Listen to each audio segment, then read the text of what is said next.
ضغط الزئبق.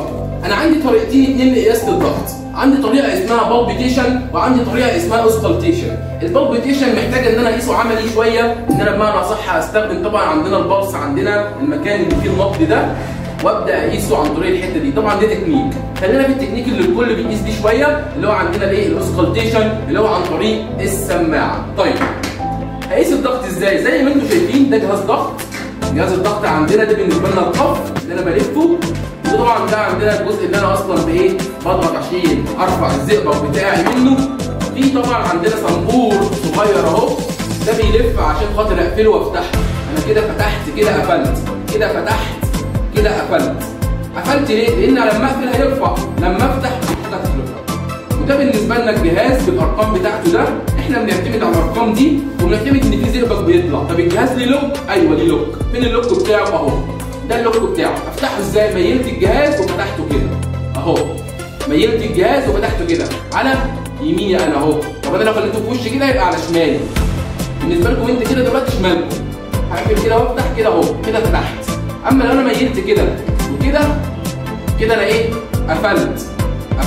اما اهو فتحت على شمالكم انتوا عشان خاطر ايه؟ ده وش ليكم انتوا. طيب هنبدا بقى نركب ازاي؟ قال لي باسهل طريقه ممكنه جدا جدا جدا جدا.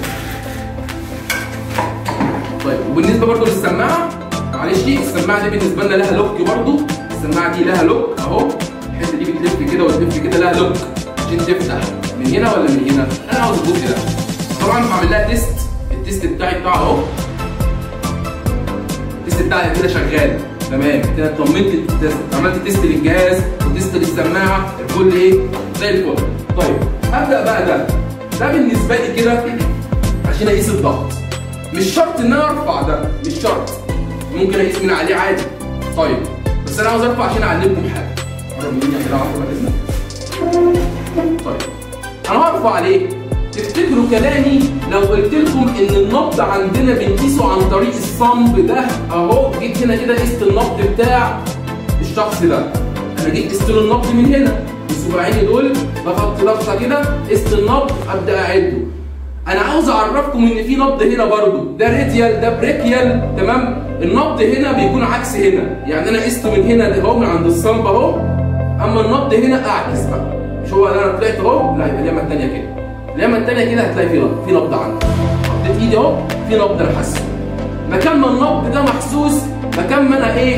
ابدا الف القف حواليه. ازاي بقى؟ اقول لكم اهو.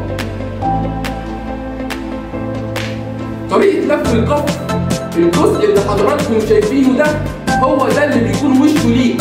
وشه ليا ازاي؟ يعني انا هبدا احط القف بتاعي اهو، ادي الجزء ده وشه ليا انا اهو، بيبص عليا ويبتسم لي وابتسم له. اصاحبه بقى الجزء ده، يبقى الجزء ده كده اهو بيبص عليا. يبقى كده عرفنا ان بدايه لف القف ان الجزء ده بيبص عليا انا.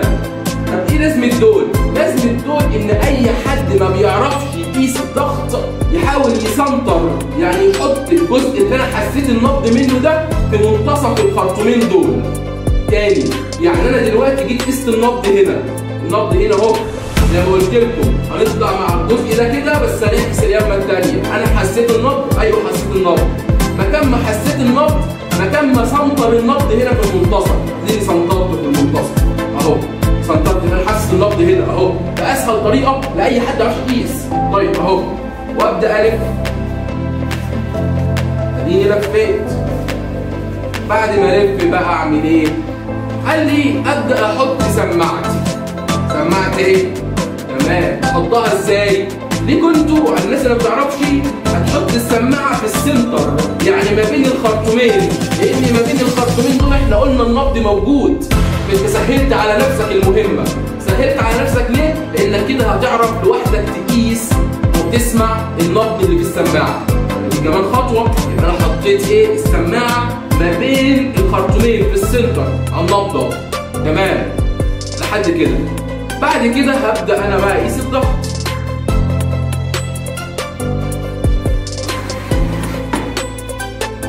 زي ما حضراتكم شايفين كده جهاز الضغط عندي، قفلت ده اهو وابدا ارفع، هبدا ارفع. فطبعا طول ما انا برفع، طول ما حضراتكم شايفين الزئبق ايه؟ الزئبق ايه بيرفع معايا اهو، الزئبق بيرفع معايا اهو.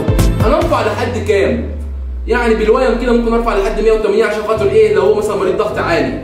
200 لو انا مثلا 180 وسمعت نبض اكمل. طيب ده بالنسبه لي طبيعي، فانا عشان ما اخنقش دراعه فانا ايه رفعت مثلا لحد 140 150 كمان اهو. تمام. انا رفعت لحد ال 150 او ال 160 اهو زي ما انتم شايفين اهو 160 اهو. تمام. انا رفعت لحد 160. اعمل ايه بقى؟ هعمل ايه؟ هسمع النبض. ازاي؟ احط السماعه حضرتك واسمع النبض بتاعي. النبض بتاعي هيبدا منين؟ اللي هو زي ما قلت لكم في عندنا سيستوليك وفي عندنا دايستوليك. السيستوليك اللي فوق واللي هو الرقم الكبير، والدايستوليك اللي تحت اللي هو الرقم الصغير. وقلنا النورمال رينج اللي هو المعدل الطبيعي للضغط هو 120 80.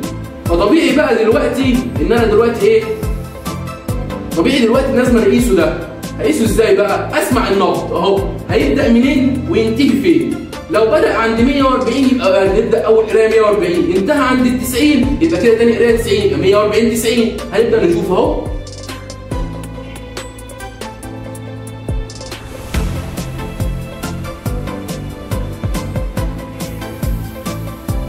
طيب ضغط الراجل ده كده معايا بدأ عند ال 130 وانتهى عند ال 70. بدأ عند ال 130 وانتهى عند ال 70. طب أنا عملت إيه لو تركزوا معايا بقى؟ عملت اهو، انا كده عرفت ضغط اهو. اعلمكم بقى التكنيك التاني اهو. انا رفعت الضغط لحد هنا، الزئبق لحد هنا، وابدا انزل سنه سنه سنه سنه سنه سنه. دي بالنسبه لي انا بدات اقرا. هو بدا معايا عند ال 140 وانا بسمع النبض في ايه؟ في وداني. انزل بقى سنه سنه سنه سنه سنه لحد لما النبض ايه؟ يختفي خالص. انزل بالزئبق سنه سنه سنه، النبض اختفى. هوبا قرات القرايه الثانيه اصبح كده قرايته كام؟ 140 الى او 130 ل 70. ابدا افك القف بتاعي والسماعه بتاعتي الجميله اهي، افرغ القف بتاعي من الهواء، احطه تاني في الجهاز واقفل جهازي. بس اهم حاجه اللوك ما تنسوش مفتوح، لازم تقفله اهو. قفلته. وكده احنا عملنا باختصار شديد موضوع البلاد بريشر اللي هو قياس الضغط. في طريقه ثانيه اللي هو البالبيكيشن، بس طبعا ايه عاوز شغل تاني.